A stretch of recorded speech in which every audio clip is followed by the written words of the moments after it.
What is up, my fellow happy Xbots? So, if you guys, welcome back to Frogboy X1 Gaming. I'm Andrew. Today we're going to talk about the Microsoft Activision deal.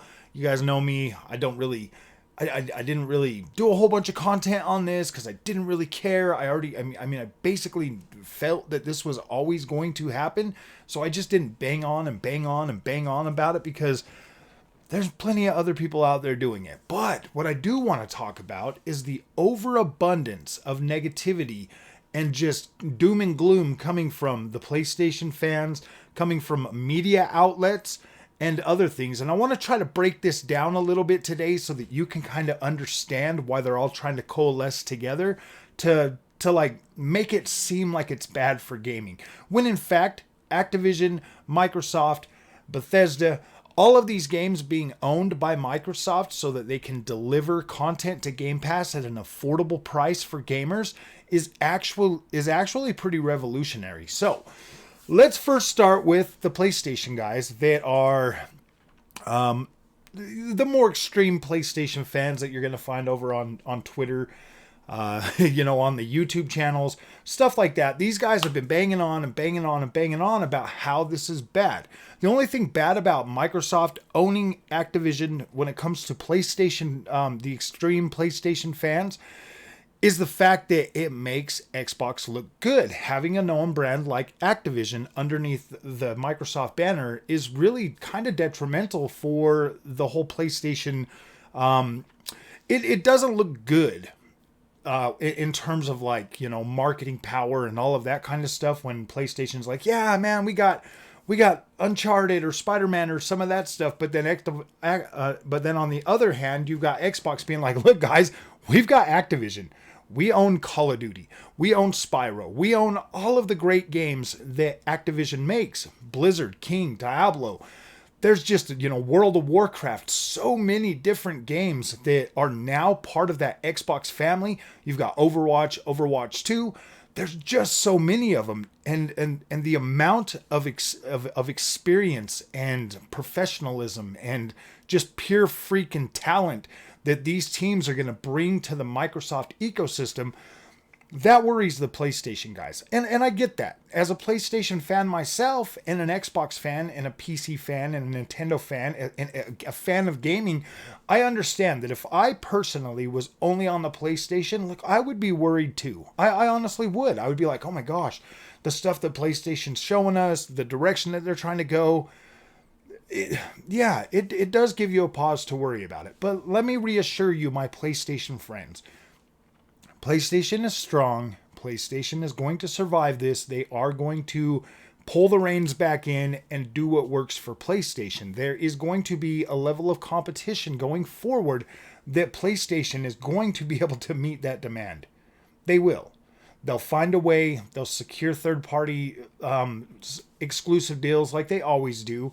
There will be plenty of content on the PlayStation, and including, Call of Duty. Call of Duty will still be available on your PlayStation platform. So the extreme hate that some of those PlayStation fans are trying to push towards Xbox, it's unwarranted. Now these same guys would sit there and tell you to, as an Xbox fan, to demand better, and then try to make you feel bad about the games that you've bought. Now, if Microsoft buying Activision for $70 billion does not prove that Xbox wants to increase and expand the platform of Xbox, I don't know what else to tell you. You don't spend $70 billion on a gaming publisher to become a software company.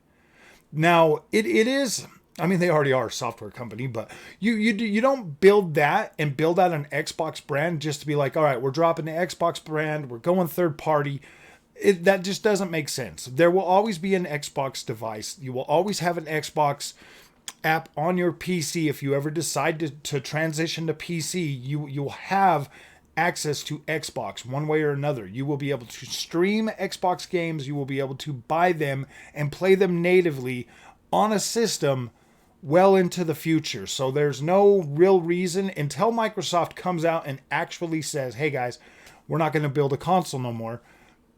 then I would just assume that Microsoft is 100% still committed to bringing a device every generation for you to enjoy your games on. Whether those devices are going to continue to include physical media in the future, that's anyone's guess. I can definitely see the whole industry, software industry, going digital by the end of this generation. Now I can 100% see that, and I'm to a large extent, I do welcome that, but there is always those holdovers that want to stay connected to the physical media, and that's fine. Like I definitely support those gamers as well. I do believe that you should continue to have an option going forward, but as you can see with the new PlayStation 5 system that is launching, that they're going more towards digital. They want to be able to produce that and have you sell and have you buy their games from a digital storefront. It just makes more sense from a business standpoint to cut out the physical media to save money, to boost profits. That's something that they are actively trying to get in motion every day. Like that is the future of gaming. They want to get rid of physical. They want to bring this all over into the digital realm to make that more of a possibility. I do not know why my light just turned off, but it did, and that is probably just broken.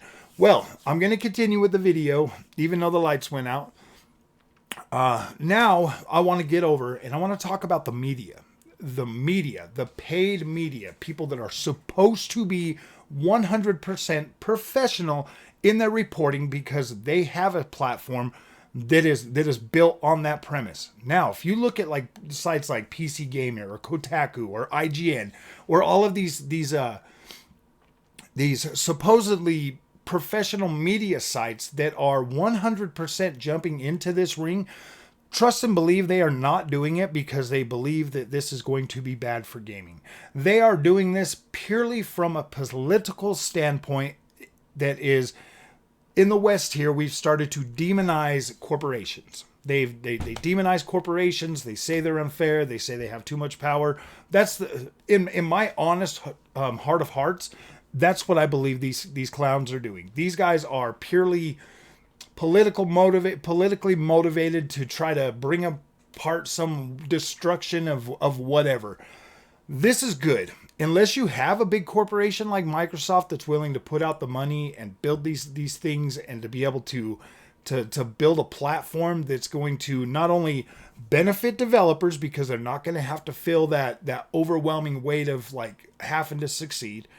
They're also going to have sufficient funding for their projects going forward. They'll be able to continue to make and build the games that we love, but they're also going to be there's this like a whole hierarchy now that's gonna happen because of the way Game Pass is funded. We as gamers, consumers, we pay our monthly fee into Game Pass. That gives Microsoft a big pot of money to be able to distribute across these different studios. Now, when a game comes out and it doesn't do well, that publisher, or not publisher, but that developer that built that game might not see as much of an increase in budget for their next project, so they will have to.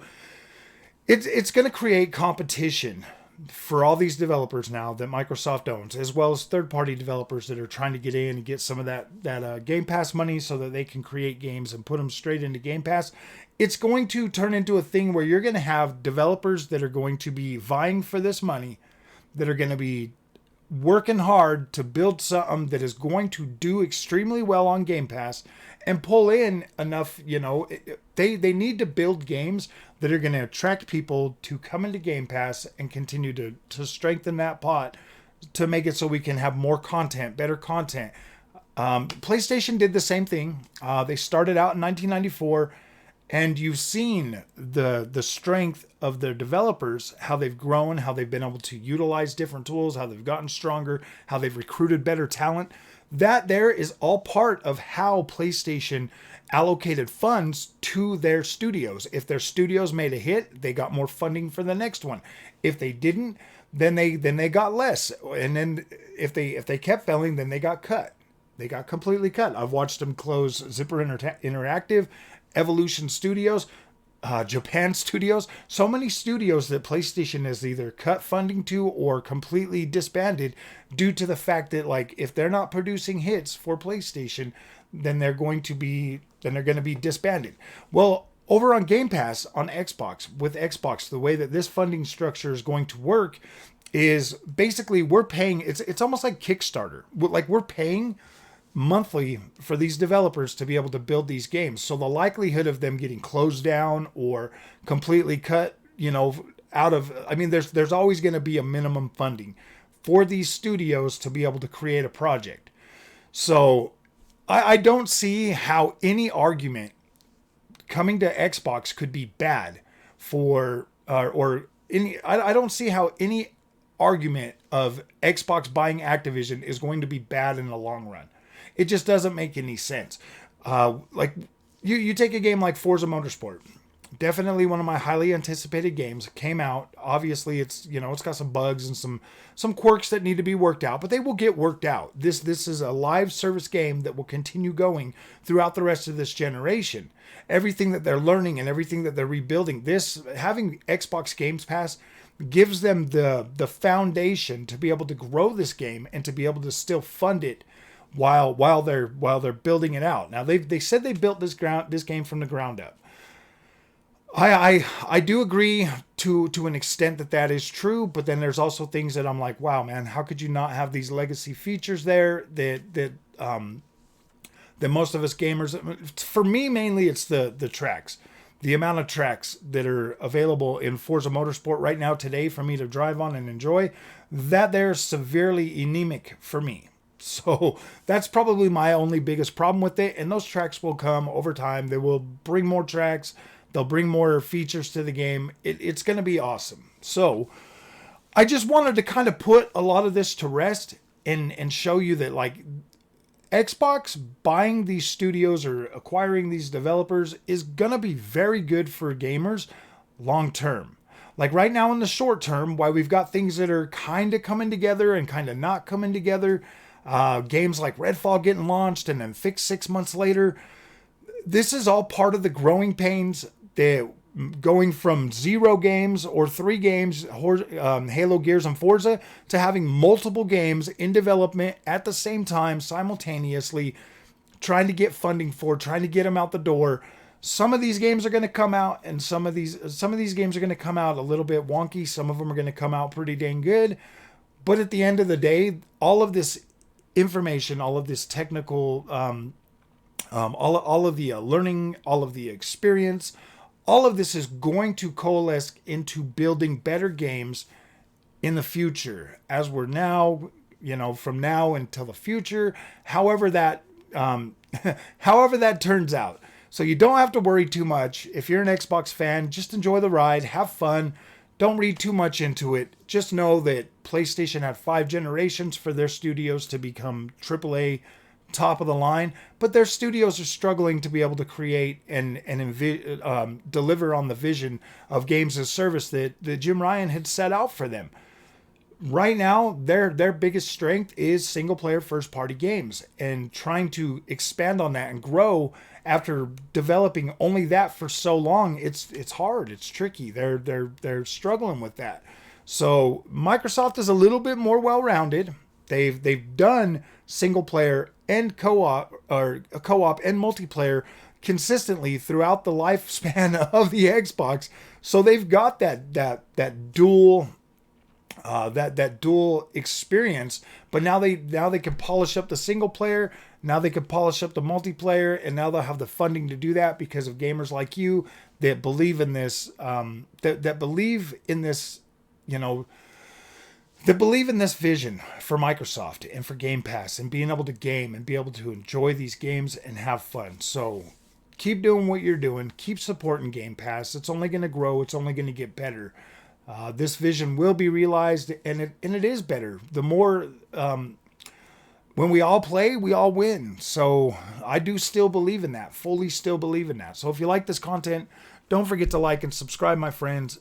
I'll see you guys in the next one. And thank you for watching.